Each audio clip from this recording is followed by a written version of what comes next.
Hello, dear friend. Today, a journey awaits you into the very heart of the Caribbean Sea. There, the wind whispers legends, the waves keep foreign secrets, and in the darkness, forgotten flags with skulls shimmer. Together, we will dive into the romance and horror of pirate life, from treasures and curses to glory, betrayals, and the shadows of fleets that change the course of history. Make yourself comfortable. Close your eyes and let the waves of my voice carry you to that place where night covers the sea like an old legend. And don't forget to support our content with a like and a subscription. Enjoy the adventure. The damp sea air always carried with it the whisper of ancient legends and secrets, drifting along with the scent of salt and the wind that bit at the skin and tangled the hair. Those boundless expanses where water touched the horizon have enticed humankind since the earliest days of civilization. Wind, sea, and waves became an arena where destinies, dreams, and fears intertwined. It was here that the story of piracy began, strange and contradictory, where the romance of freedom mingled with the cold brutality of plunder. Pirates were not just thieves and rapists. They were figures born from the very chaos of human nature and the struggle for survival, symbols of the eternal conflict between authority and defiance. In their image was reflected humanity's timeless desire to challenge the system, to break free from the confines of restrictions, to tear through the knots and chains of rules and laws set by the powerful of this world. The roots of maritime robbery reach back to deep antiquity, when great empires did not yet exist, and the seas were full of uncharted islands and perilous reefs. In those days, when the trade routes were only beginning to take shape, conflicts over resources, power, and influence already arose between coastal tribes and small kingdoms. Pirates of that era were not mere bands of looters, but a kind of warriors who used the sea as both weapon and refuge. They were inseparable from nature. Like sea predators, they sought out vulnerable spots to snatch their prey, gliding along the waves in lightweight boats and canoes. They did not just plunder ships, they lived outside the law, answering only to their own will and the laws of the sea. In those times, sea robbery was seen more as a natural part of life, an answer to the injustice and cruelty of the first great civilizations. Sea routes were like arteries carrying the wealth of nations, but they were also places of battle and intrigue where only the strongest survived. With the dawn of antiquity, piracy took on new forms and proportions. Great powers such as Phoenicia, Greece, and Rome began to actively develop trade and navigation, and with this grew the threat from maritime raiders. Pirates became a real headache for the empires, often posing a danger not only to commerce but to security itself. Their power and influence were not to be underestimated. They not only attacked ships but also seized coastal cities, turning them into their bases and hideouts.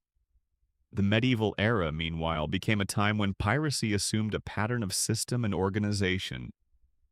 Ships grew larger and more powerful, navigational technology improved, and true pirate flotillas like living creatures began to glide across the waves. They organized raids and daring captures. Pirates of that era had their own code of honor, albeit a rather loose one, and they knew how to unite for mutual advantage.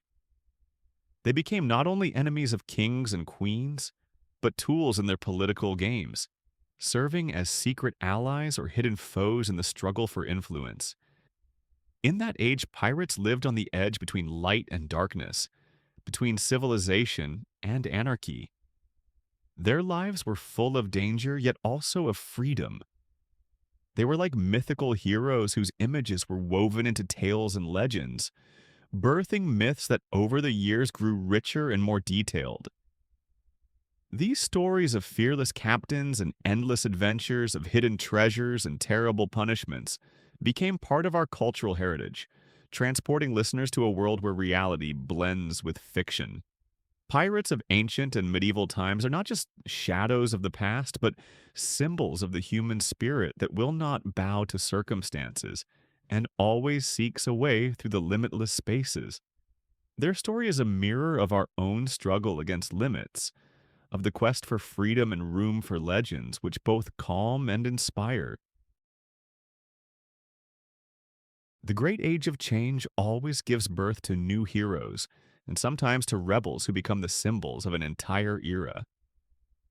The 17th and 18th centuries, known as the Golden Age of Piracy, were exactly such a period when the waters of the Caribbean Sea and the Atlantic Ocean transformed into an arena for bold, freedom loving souls. Those who challenged not just the laws of the sea, but the entire world order. Why did those centuries become the peak of piracy? The answer lies in a complex game of geopolitics, economic ambition, and cultural shifts that heralded a new era in human history. After centuries of exploration and colonization, the world had dramatically expanded. The great powers, Spain, England, France, and the Netherlands, entered a struggle for control of new lands and sea routes along which the treasures of the New World flowed like a river. Spanish galleons, laden with gold and silver looted from indigenous peoples and brought from the colonies, became a tempting prize for those who had no fleet of their own or official trading rights, but were armed with sharp minds and swords. It was here at this crossroads of economic interests and political intrigue that the romance of piracy blossomed. In those centuries, pirates ceased to be mere bandits and makeshift boats. Their ships turned into mighty vessels, and their crews into true communities where freedom and brotherhood reigned supreme. Life on board was harsh and unpredictable, but there ruled their own laws, and the laws of the sea found in no royal decree. It was a world where anyone could become the captain of their own fate, where fear and greed were interwoven with dreams of adventure and eternal freedom. Pirates of the 17th and 18th centuries became true masters of navigation and combat, deftly maneuvering among colonial fleets and hunting the merchantmen. Their capacity for strategic thinking and sudden attack amazed their contemporaries, but their strength lay not only in martial skill.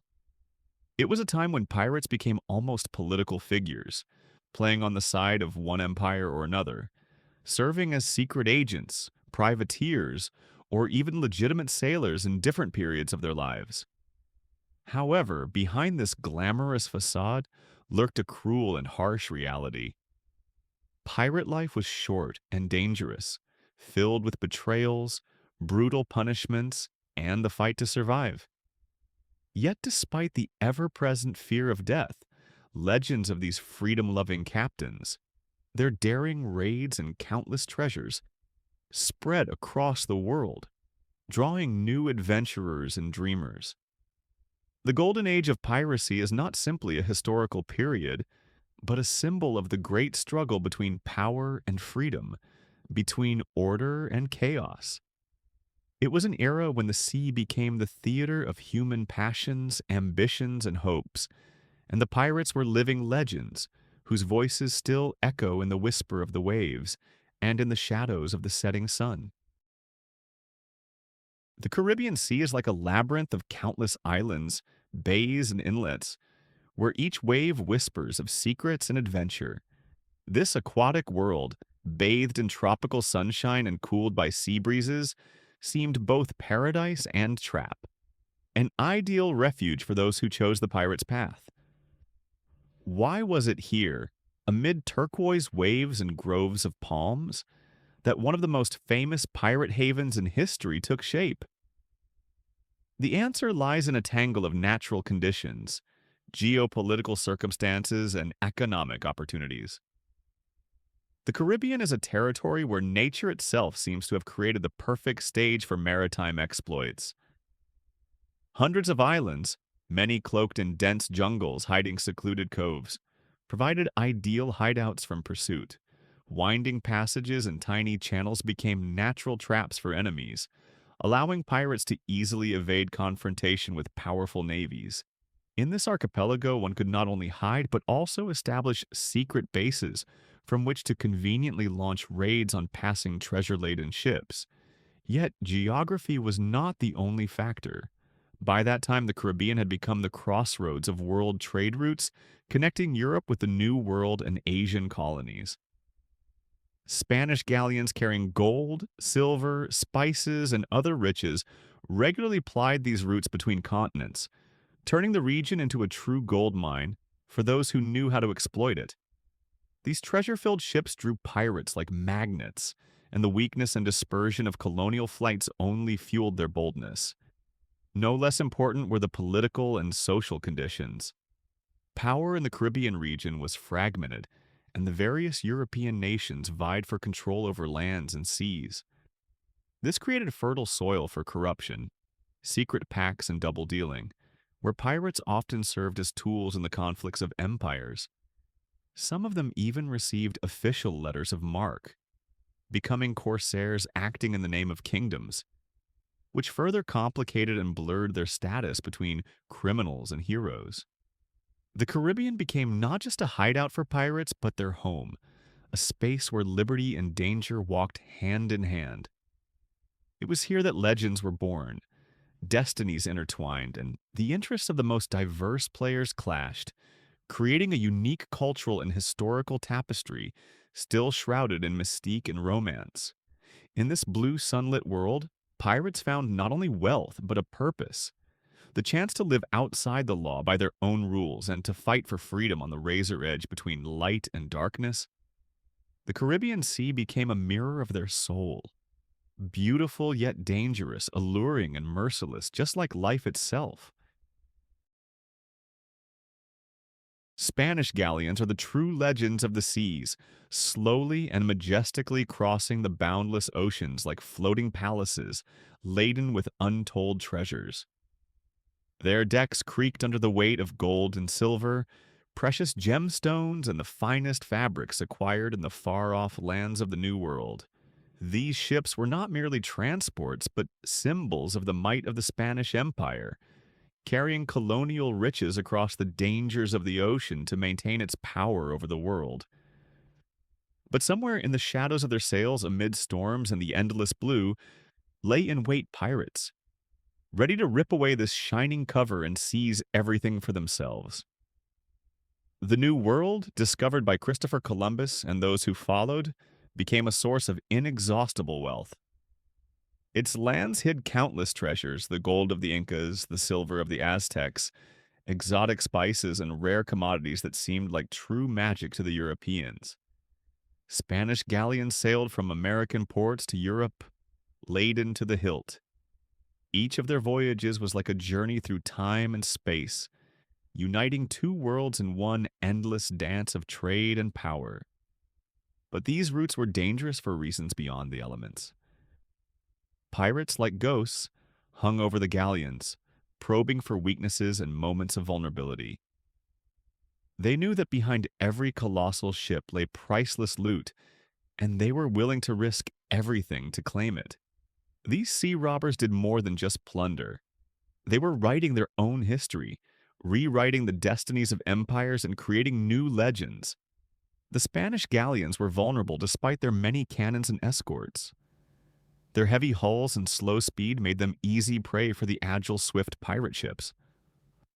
Often, a galleon would become the arena of a brutal battle, where each cannon and every shot decided the fate of captains and crews. And when fortune smiled on the pirates, they took away not only gold, but the very voices of those who stood in defense of the crown. The sailors and officers whose lives became forever intertwined with the story of those tumultuous times. But it was not only Spanish galleons that were preyed upon. Pirates attacked trading vessels of various nations, caravels laden with spices and silk from Asia, ships ferrying goods and people between continents. Their victims were both royal fleets and ordinary merchants whose lives and fates were tightly bound to these perilous sea routes. Each raid was not merely an act of robbery, but a symbol of the struggle for survival and freedom in a world where borders and rules were ever shifting. The treasures of the New World transported by Spanish galleons, became more than just material wealth. They were symbols of greed, power, and human passions.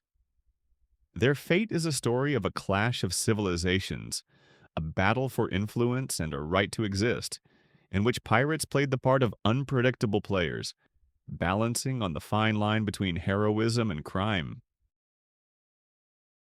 Pirate havens are not mere points on a map, but living worlds where freedom, lawlessness, and the eternal struggle for power intertwine. Tortuga, Nassau, Port Royal. These names sound like spells, conjuring images of noisy streets filled with the scent of rum and smoke, the shouts of merry sailors, and the whispers of secrets heard only in the shadows of dark alleyways. These ports were more than simple harbors for ships. They became true centers of pirate life, oases where one could both taste liberty and plunge into the abyss of danger.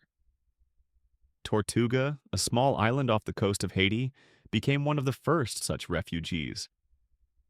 Here gathered exiles and loners, those who did not fit into the bounds of society, yet craved power and the ability to forge their own destiny.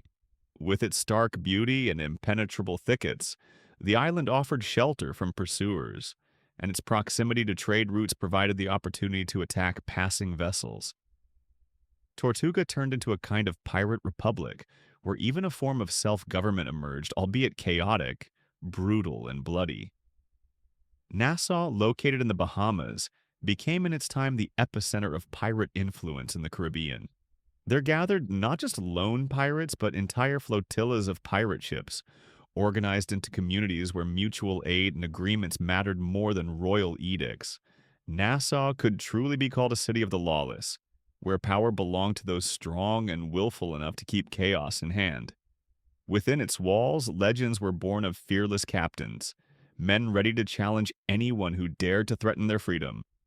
Port Royal in Jamaica, once the largest and wealthiest port in the region, served as both a gateway to a world of riches and a site of the most rampant piracy.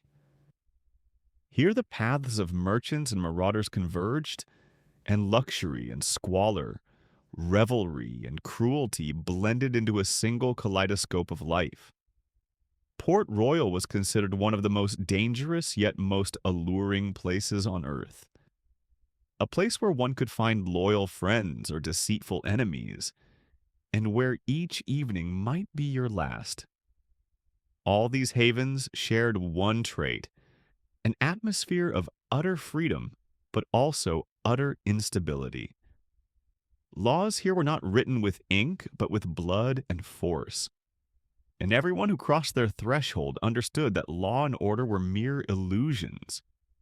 These were places where dreams of adventure and riches could come true, but where death and betrayal lurked but a breath away.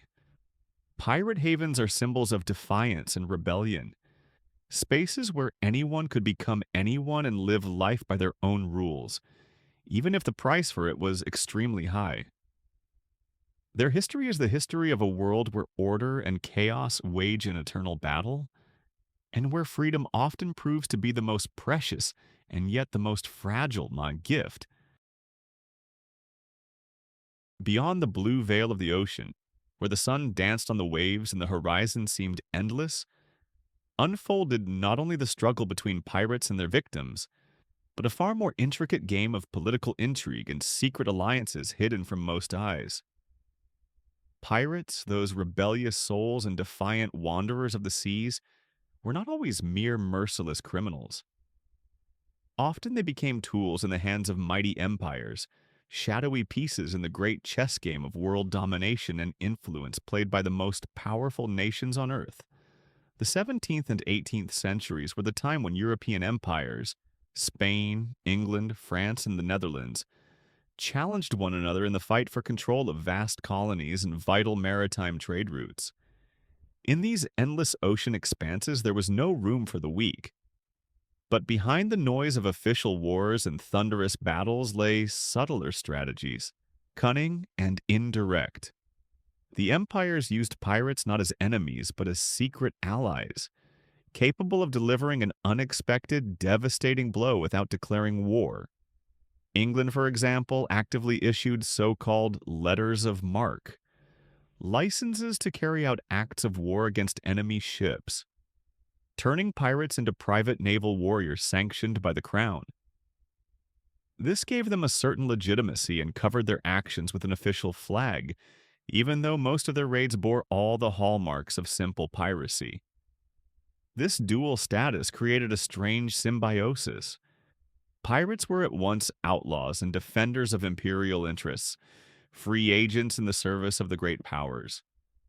These alliances were useful to both sides. The empires gained a flexible and dangerous instrument, an instrument that could slip through enemy guards, carry out diversions, and disrupt rival trade routes without tying up their own fleets in expensive and risky campaigns. And the pirates gained protection and refuge in ports where they were hidden from pursuit, supplied with resources and information that allowed them to plan ever more audacious raids. But this game was dangerous and unpredictable.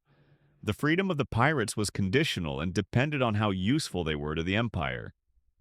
The moment they crossed the line, threatening stability, attacking allied ships, or becoming too powerful, the government would instantly change course, turning from patron into persecutor.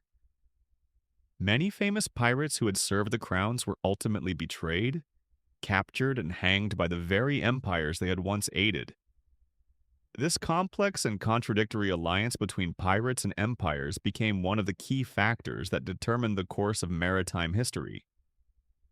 It showed how thin the line is between law and lawlessness. Piracy was not just a crime, but an instrument in the hands of those who ruled the world. In this story, freedom and power, loyalty and betrayal, dreams of adventure and cold political calculation became intertwined. Pirates and empires are the two poles of one age, an eternal conflict and, at the same time, a strange alliance in which each played its role in the drama unfolding against the backdrop of boundless seas and the winds of freedom. Through the age-old mist of legends and fantasies emerges a strange image. Pirates, driven by the winds and a thirst for freedom, suddenly bow over a parchment of rules, swear by them, uphold them, and sometimes pay with their lives for breaking them. Most people's idea of pirate life is an endless celebration of anarchy, where everyone is his own law and strength defines justice.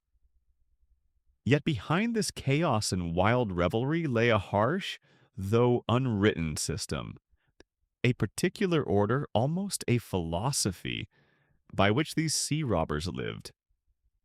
This was the pirate code. Not a myth, but reality. Just not the kind Hollywood shows. It arose in response to the need for survival and a fair division of loot, and became the foundation of existence for many pirate crews. On decks where each day could be the last, and bounty promised riches beyond description, order was essential. Not the law of the crown or fealty to a monarch, but an internal compact among equals, among brothers of the storm and the helm. This code was no abstraction but a real agreement, read aloud before setting sail, signed by all, and for violation of which one bore strict responsibility. Every pirate ship had its own code, and this was its main difference from state laws. Pirates did not copy imperial rules. They created their own rules based on equality, mutual benefit, and absolute clarity. The captain was elected by vote, not by birth. He held authority only during battle, and at other times answered to a council of the crew. Even the loot was divided according to pre-agreed shares, a set percentage to the captain, to the officers, and the rest to the common sailors. For the loss of a limb or a serious injury, a pirate received compensation, a kind of pension. The code forbade gambling for money to avoid quarrels. It provided punishment for brawling, theft among the crew, or drunkenness during battle.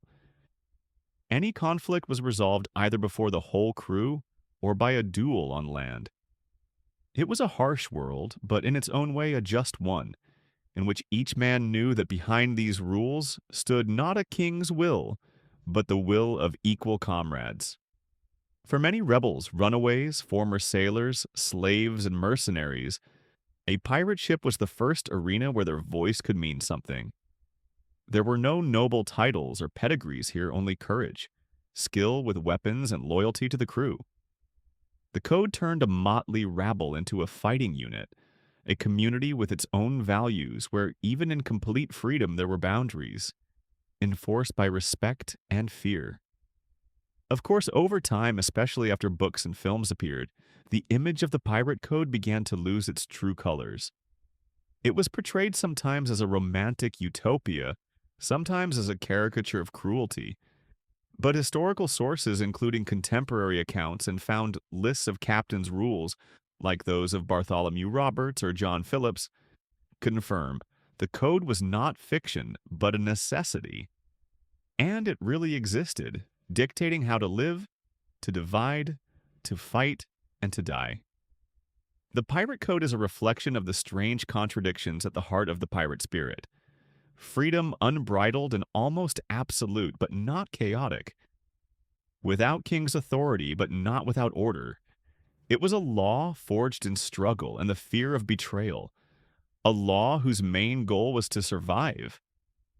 And at the same time to remain human, even if a criminal in the eyes of the world. When the last strip of land vanished below the horizon and the endless sea embraced the ship on all sides, true pirate life began. Not the life of legends and songs, but a harsh existence filled with hardships, privations, and strange merrymaking on the edge of despair. A pirate's daily routine at sea was not just pursuit and boarding actions, not just cannons and conquest, but above all, endless days under the blazing sun, a damp wooden deck underfoot, and heavy salty air in which thirst, boredom, and hunger lurked. The food on a pirate ship rarely resembled a feast. It's true that when they struck lucky with a prize, they could hold real feasts of roasted meat. Fresh fruit and wine seized from merchants are found in a galleon's hold. But most often the diet was austere. Salted meat, hard biscuits, sometimes beans or grains. Fresh water was soon replaced with beer, rum, or sour mash, for the water in barrels would spoil and become a source of sickness. Under these conditions, even moldy bread could be considered a stroke of luck, and a piece of dried fish a delicacy. Sometimes the crew would drop anchor near uninhabited islands to replenish supplies. They hunted game, caught fish, gathered fruit, and fresh water. Such stops were rare respites in a life on board where everything, from sleep to sustenance, so on, depended on the wind, the tide, and pure luck. Sleep on a ship was short and restless. Hammocks hung between the beams were considered a luxury. Those who didn't catch one would plop down on the bare planks or sleep by the mast. The ship was constantly pitching, creaking, and groaning. Even in his sleep, a pirate kept his knife at his belt, for danger could come both from the waves and from among his own crew. But in spite of it all, pirates knew how to have fun. Their amusements were rough but sincere. Music played an important part. Flutes, fiddles, drums. Homemade instruments created a raucous soundtrack under which someone would sing, someone would dance, someone else would argue himself hoarse. They held games of chance, dice, cards, coin flips, though often with no money at stake. They played for respect for the thrill of it. Nearby floated tales of ghosts, of sunken cities, of captains said to have gone beneath the waves and still commanding ships of the dead. Carving wood, tattooing, recounting stories of previous raids, and sometimes impromptu duels were integral parts of their leisure. The ship became a world unto itself, where every day was much like the one before, but every moment could be the last. Survival at sea demanded constant vigilance. Diseases like scurvy, fevers, infections from the tiniest wounds took more lives than battle did. Doctors were scarce, and those serving as medics were usually men who knew just enough about healing. They treated with rum, fire, and faith, and yet they survived. For the belief in freedom, in loot, and the chance to one day step ashore with pockets full and leave all wretchedness behind. This belief held them as firmly as the ship's own ropes. The pirate's life is one lived on the knife edge between plenty and hunger, laughter and death, brotherhood and betrayal. And perhaps this was their strength, living in the here and now, seizing each moment as if it were their last, and laughing in the face of the storm, knowing there might be no second chance. A pirate ship is not just a means of transport, but a living organism designed for hunting, maneuvering, rapid strikes, and surprise attacks. It was a home, a weapon, a fortress, and at the same time a place of freedom, where the dreams of those who tore themselves away from shore, royal decrees, and ordinary life were realized. A pirate's vessel was not massive and slow like trading galleons, nor as majestic as the line ships of empires. It was, like a blade, light, flexible, dangerous. Pirates chose speed over size. They needed ships capable of maneuvering among islands, hiding in coves, catching up to a target, or conversely, evading pursuers. The favorites were sloops, small, single-masted ships with shallow draft and quick response to the wind. They could carry up to 100 men and a few cannons, but above all they were fast, as if the wind itself was pushing them. Barks, brigantines, cutters, every shape, every type of hull and sail plan was chosen with one aim: to be faster, nimbler, less conspicuous. Cannons, of course, they had, but usually in limited number. Pirates avoided lengthy sea battles. They hunted, they did not lay sieges. Their goal was a swift boarding action: appear unexpectedly, overtake, crash onto the enemy's deck like a storm, break the resistance and seize everything valuable before a fleet with heavier guns could appear on the horizon. A boarding action is the moment of truth. Grenades, grappling hooks, axes, swords. This was not a cool artillery duel, but a furious melee where every second counted. Every step on the slippery deck could be your last. The masts on pirate ships were taller than normal, and they carried more sail than standard. All for one thing: to catch the wind first, and from the outside the ship could appear disguised, without a flag or identifying marks, looking like a peaceful merchantman. Only at the last moment would the Jolly Roger be hoisted. The flag with the skull, crossed bones, or hourglasses. This symbol worked stronger than any gun. Its appearance meant one thing: the chance to be spared existed only if you surrendered unconditionally. Every part of the ship was thought out in detail. In the holds were stored not only provisions and rum, but also weapons, chests, trophies, and maps with merchant routes. On the lower deck sometimes stood cages for prisoners or mutineers. The helmsman and captain, the heart and brain of the ship, had to be able to read not only the stars, but the psychology of the prey. When to attack, from which side, in what weather. Everything was a game. Audacious, dangerous, and always on the verge of failure. The crew functioned as a well-oiled machine. At the command, the sails were lowered, a cry went up, and the sheets were pulled taut. The wind filled the sails, and the ship raced over the waves like a wild bird poised to strike. That rhythm, that music of hull and wind, that life on the edge became part of the pirate's soul itself. They did not simply sail, they lived in symbiosis with the sea, the vessel, and risk. Sometimes ships drank the blood of their own masters. They couldn't withstand storms, were shattered in battle, burned in the fury of final clashes, yet until the very end remained faithful. A pirate did not die on land, he went down with his ship.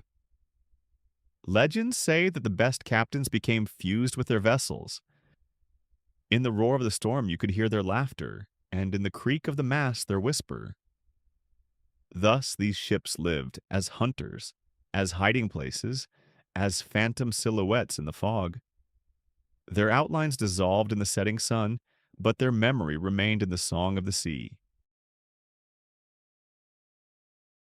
Among all the images of the pirate world, it is the flag, the very Jolly Roger, that has become a sign piercing through the centuries, like a silent scream, like a warning, like a curse.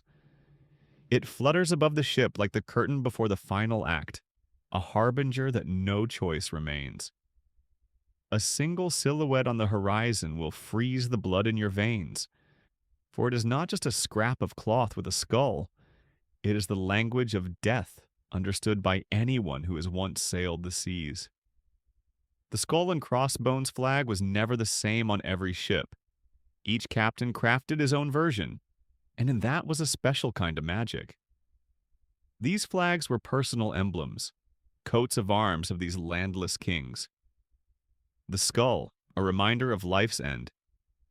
Crossed bones, a threshold across which not all return. Skeletons, hourglasses, spears, drops of blood, hearts pierced by daggers. All of this formed an alphabet of terror. Such symbols frightened not by power but by clarity. They left no room for doubt. The pirates are here, and you have little time left. Hourglasses were especially common on the flags, and their message was merciless. They said, "Your time is running out." It was a challenge, not to courage, but for some a chance to surrender, for others an order to prepare for the final fight. Time at sea always slips away like water through fingers, and the flag reminded every crew, no ship can escape fate once the Roger is raised. Skeletons, often armed with spears or raising goblets, symbolized not only death but mockery of it. Pirates who had defied the world's laws laughed even at nature itself. Their flag was not just a threat, it was a manifesto. It was their way of saying, "We are not yours. We stand beyond your rule and we have come for what you hide." But even the black color of the flag was no accident. It symbolized not only darkness, but choice. A black flag sometimes meant mercy. Surrender, and we may show pity. But if the red flag of blood, the flag of ruthlessness was hoisted, it meant no mercy at all. The red flag, as if soaked in the promise of slaughter, was raised when pirates had no intention of leaving survivors. The Jolly Roger was not merry. Its laughter was the gnash of teeth, the lash of waves against the hull, the rustle of sand in an overturned hourglass. It did more than frighten. It revealed the truth. On the sea there is no justice, only will and force. It was the perfect weapon of psychological warfare, forcing many to surrender without a single shot fired. Sometimes merely its silhouette on the horizon was worth more than a broadside from 10 cannons. To the pirates themselves, the Roger was not just a flag, but a talisman. It was raised with respect, with grim ceremony. This was the moment when the ship crossed the line from hiding to attack, from waiting to action. From that moment on, everything that happened became ritual and almost theater, in which the roles had long been written. The hunters on one side, the prey on the other. And though centuries have passed, the skull's silhouette on a black background still draws the eye. Not because we are afraid, but because deep down in our soul we remember. It spoke a truth, and that truth always sounded like absolute freedom, as well as a grim reminder that freedom always comes at a price. When people speak of pirates, the image that most often comes to mind is bearded men with cutlasses and bottles of rum, barking orders in hoarse voices during a boarding action. But behind these images lies something far more extraordinary. Among the waves where freedom was dearer than life itself, there was room even for those who, one might think, did not belong in this world. Women who defied not only the laws, but the expectations of society. Anne Bonny, Mary Red, Charlotte de Barry. Their names echo like thunder in a storm, and in each of them burns a thirst for life, courage, and a defiantly proud protest against weakness. Anne Bonny was born in Ireland, but her life could scarcely fit within the confines of home life and the modest status of a woman of her time.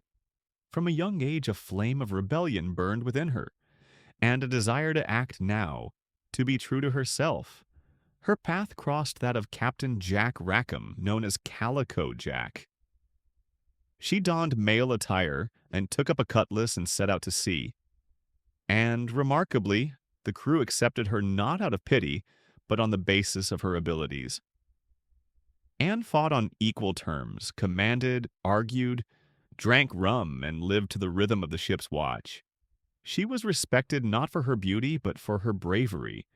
When the authorities finally captured the pirates, Anne held out to the bitter end while the men surrendered. Her phrase to Jack after their arrest became legendary. "If you'd fought like a man, you wouldn't be hung like a dog." At her side was Mary Red, no less formidable a figure. From her youth, Mary had to conceal her sex to survive in a man's world.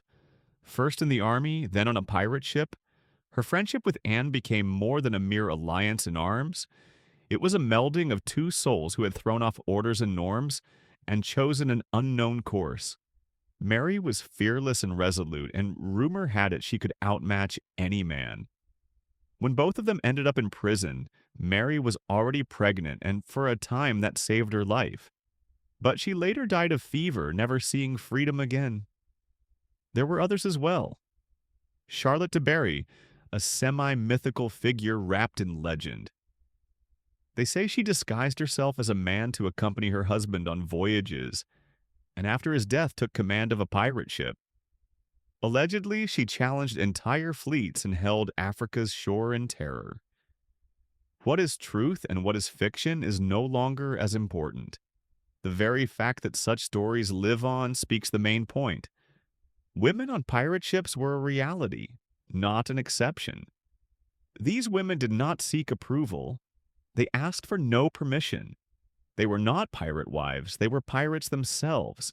Their lives were difficult and dangerous, but it was in that danger that they came into their own. They fought against being forced into the roles of quiet, submissive, invisible women, and chose thunder, storm, and freedom.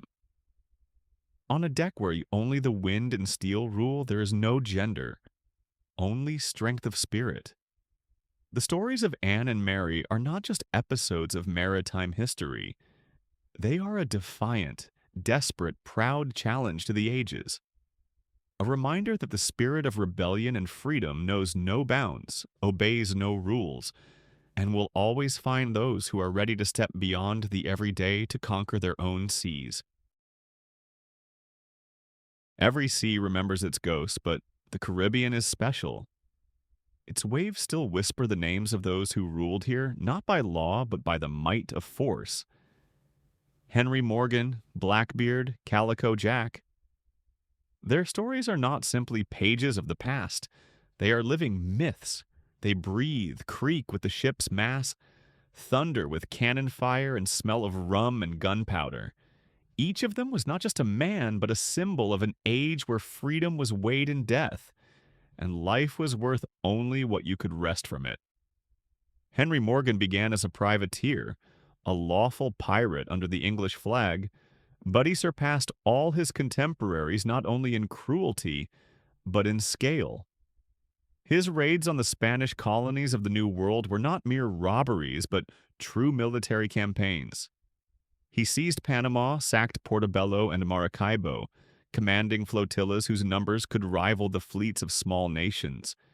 His name inspired both horror and respect.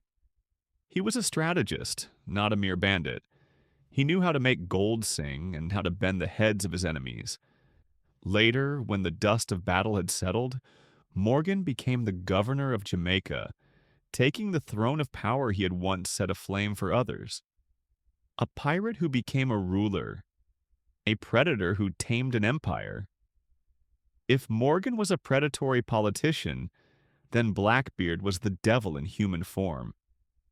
His real name was Edward Teach, but he created his own legend. He turned battle into a theater of terror, weaving slow-burning fuses into his beard so that his face was wreathed in smoke.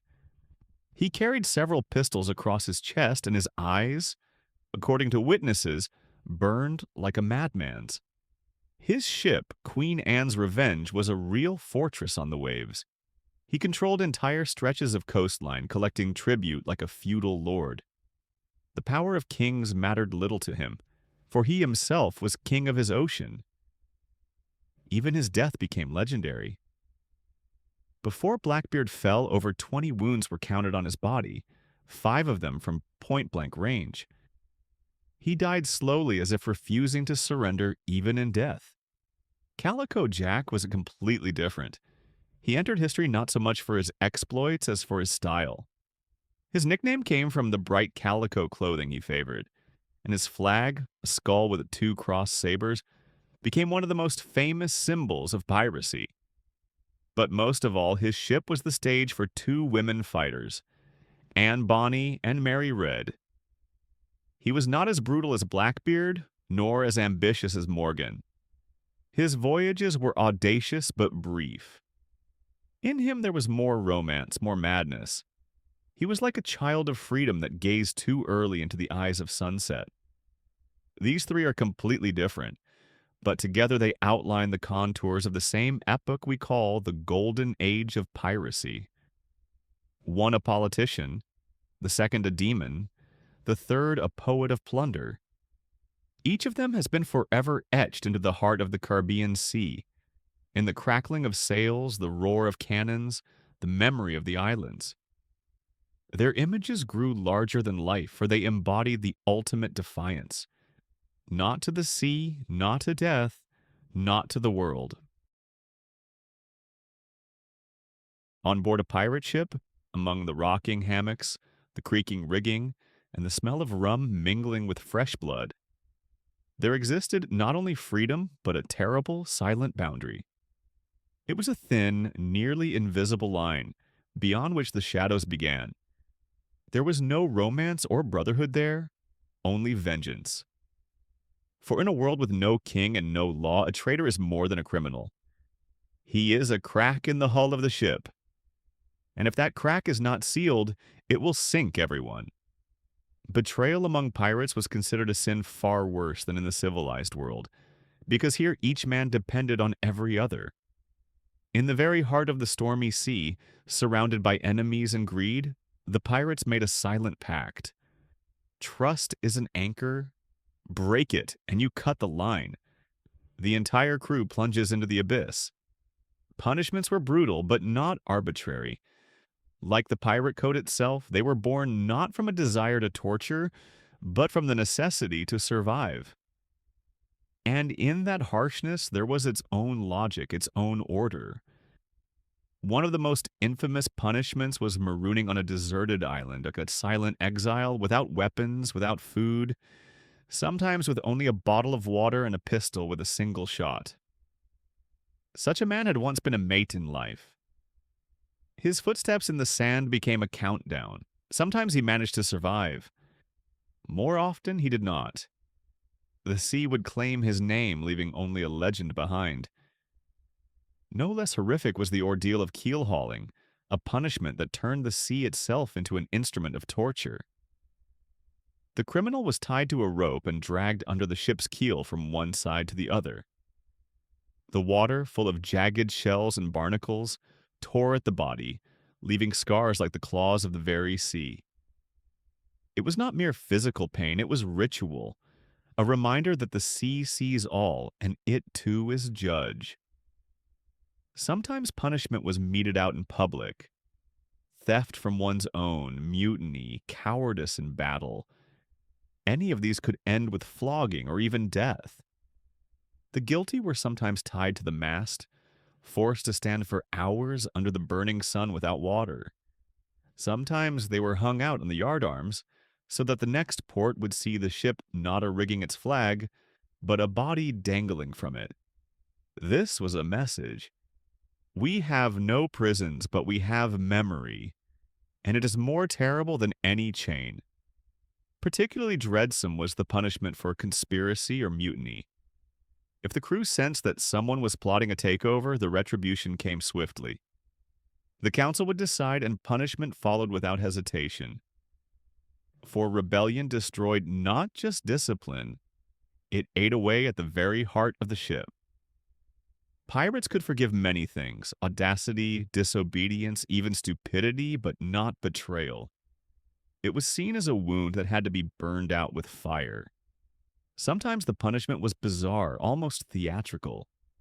Pirates were not merely soldiers of the sea, they were artists of fear. They could shackle a traitor in irons and toss him into the hold to hear the ship sail away without him, leaving him with the rats and darkness. They could force him to wear a board around his neck with his crime branded upon it. It all depended on what lesson the captain wanted to leave behind. But oddly enough, despite all this cruelty, punishments among pirates were far more just than those meted out in the Empire's ports. There was no tyranny here. Everyone knew what he could be punished for. Everyone knew the price of a broken oath. Here they punished not for the sake of fear, but to maintain balance. To preserve order, without which the pirates would have long since become prey, not predators. In this strange, almost tragic paradox of pirate life, freedom for which they fought demanded blood in order to survive. And in this whirlpool of fear, loyalty, and retribution, what was born was not anarchy, but another ancient form of justice. Forged under the stars and storms, where each deed left its scar on the body or in the memory of the crew. When the sea fell asleep under the stars and only the rolling of the ship and the creak of the mast broke the silence, entirely different winds began to stir in the pirates' minds. Winds that blow not from the shore but from within. Superstitions, whispers, shadows, under whose sails the wind ceased. On land you may scoff at ghosts, at sea you have no such right. The sea, ancient, older than all empires, ships, and gods, it knows how to preserve memory and it knows how to return it. So it is no wonder that every pirate, every sailor, carried in his heart a fear not of death itself, but of the certainty that death might not be the end. It all began with simple rules. Don't whistle on deck, or you'll call the wind. Don't rename your ship, or you'll bring misfortune. A woman aboard is bad luck, and an empty bottle turned upside down invites a storm. These rules were like spells, and even the most desperate rogues guarded them like holy relics, for the sea forgives no arrogance. Curses held a special place in these fears. Some ships were avoided because their crews had vanished without a trace. They whispered of ships like coffins carrying the dead down to the waves. They said, "You found a chest of gold. Don't rejoice first." Gold taken from the dead or from a cursed galleon brings no fortune, only the dark, watchful eyes. There was a saying, "If a sailor hears someone calling his name at night, do not turn around, for otherwise you will follow the call and never reappear." There were monsters, too. No one saw them clearly, but everyone believed they existed. The Kraken, a giant cephalopod with tentacles like those of a squid or octopus that could crush even the sturdiest mass. Sirens, sea witches whose singing drove sailors insane. The groaning rigging at night could sometimes turn into a song, and that very night someone might fall overboard with eyes shining like a ghost's. They claimed that Old the pilot could feel the breath of Leviathan, the sea serpent sleeping in the depths. And if roused by a cannon or a curse, it would surface and the ocean would erupt in fury. But the ghosts were the most terrifying. They came not from without, but from within. They said, "As soon as you betray your brother in arms, his reflection will follow you in the water." As if there are souls who have not passed on, but remain on the waves in the fog, searching for a ship to carry them home. Some sailors spoke to the wind, not out of madness, but to drown out the voices calling from the deep. The oldest captains knew that if at night the air suddenly grew warm and the wind died down, it was a signal. A phantom fleet was passing nearby. those who perished in the storms but never made landfall. There was also a belief that the Jolly Roger was not just a flag, it was a sign that the crew had given their souls to the sea. The skull on a black background was like an invitation to those beneath the waves. In this way, the pirates, even unknowingly, us became symbols of new superstitions. He who carries death on his flag will sooner or later meet it not in battle but in the fog, face to face with no witnesses. But the most terrible fear was that of oblivion, of being left nameless, swallowed without a trace, without legend. This is why pirates carve their names on knives, left marks on trees and ports, and told tales that began like this. This happened on the ship that vanished between Tortuga and Jamaica. Superstitions were not just fears, they were a way to keep balance. If the sea is chaos, then beliefs are what keep one afloat. Not a salvation, no, but a direction. When the wind shifted for no reason and the compass's needle spun, it was not a failure, it was a sign. And those who knew how to listen did not lose their course. So they lived between light and shadow, between laughter and the whisper of the deep. Pirates did not believe in gods, but they believed in the sea. And the sea needs no proof. It simply waits always. The word treasure itself seems to smell of salt, of the leather of old maps and the iron of chess. It requires no proof, for it lives not on land but in the imagination. Among all the myths woven into the pirate tapestry, it was the legends of buried treasure that proved the most enduring. They became part of a cultural dream in which a chest buried under the sand is not merely gold, but a symbol of hope, a promise that somewhere there is a place where everything is hidden. And indeed, pirates plundered a great deal. Ships, galleons, coastal towns. Spanish caravels loaded with silver from the New World were targeted not for fame, but for the luster and weight of their cargo. But then the question arises, where did the loot go? Was it all spent on rum and revelry? Or were there really chests buried under palm trees with maps marked by a cross? Historians say that evidence of such maps is virtually non-existent. A pirate was no romantic. He had no time for fairy tales, but legends are stubborn. Stories of hidden treasures surface again and again, like ghost ships after the storm, and each carries its own magic. They tell that Captain William Kidd, before he was hanged, managed to bury his gold somewhere on the shores of Long Island.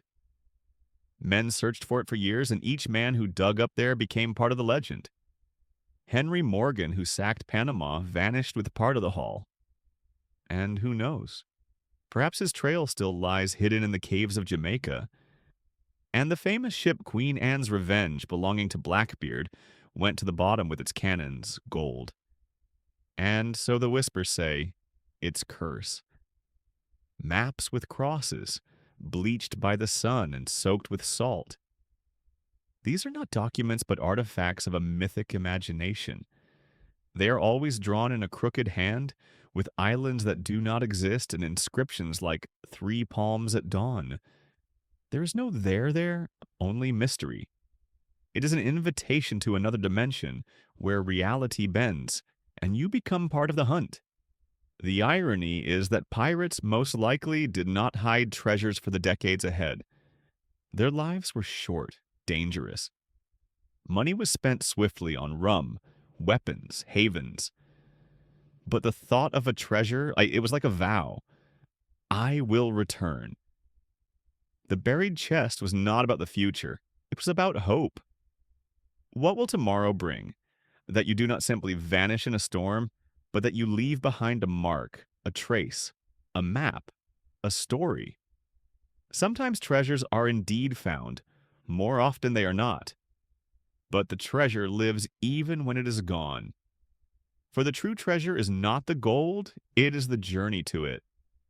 And every generation once again takes up an imaginary map, searches once more, believes again that the X is not just a mark, but a promise that somewhere under the sand, under the roots of an old tree under the stars, there lies something more than coins.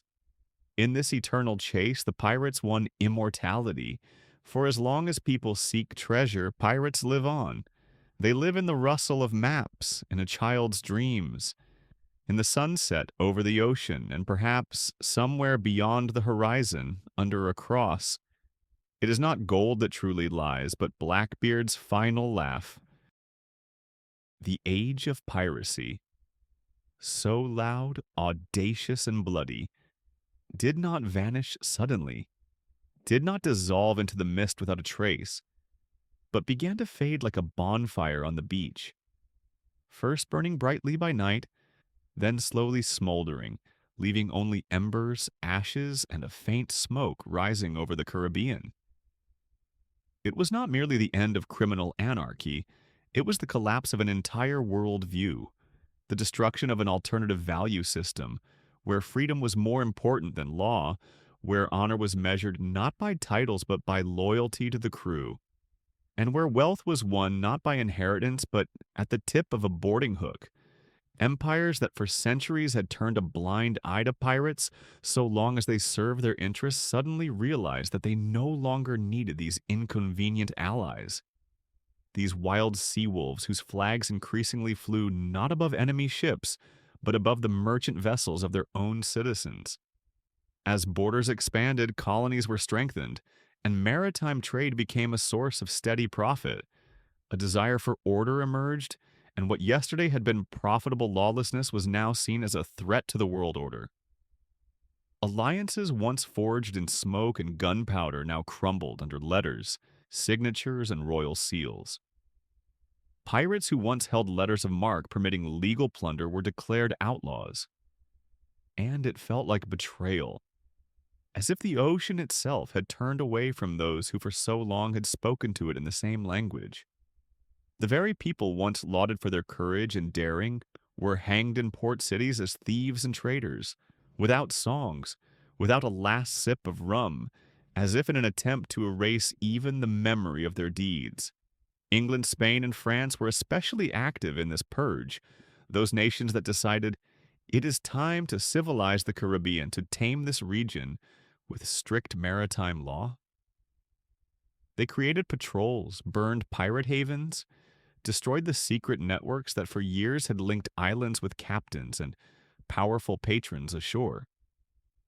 Nassau, Tortuga, Port Royal, sanctuaries of freedom, vanished one after another, or were cleansed of those who just yesterday ruled there with sword in hand and a tankard of rum. Some pirates tried to adapt. They changed their names, surrendered to the authorities, joined the official navy, became bounty hunters. The very men once called brothers. But in these new roles they rarely lasted long, for their spirit, tempered by storms and battles, did not know how to obey. And the sea no longer called to them, no longer whispered promises, no longer held out horizons. The last years were filled with informants, betrayals, burnt ships, and lowered flags. Instead of songs of freedom, there were cold verdicts. The Jolly Roger disappeared from the horizon, giving way to the flags of empires that had no place left for poets with sabers. Even those who survived understood that the era had ended not because pirates were fewer, but because the very idea of piracy, as a bold, free way of life, could no longer exist in a world where every island, every bay, and every shore already belonged to someone. This was not simply the end of an era of robbery. An entire mythology, an entire generation that believed a man could look a storm in the eye and emerge stronger than any king, all disappeared. And though the last pirates vanished from the maps, though their ships rotted on the ocean floor, their breath still lives on in legends, in old books and in the whisper of the surf. And the silence that followed their disappearance has become louder than all the gunfire they ever fired. Piracy was more than just a crime. It was a whole philosophy of life. A world where freedom was valued above law, where honor was defined not by titles but by loyalty to the crew. where every day could have been one's last, but was nonetheless lived to the fullest. These people did not seek permission, they sought the horizon. And though the age of pirates has passed, the core of their legend remains, which means the sea still remembers them. Peace be with you, my dear friend. Peace and sweet dreams.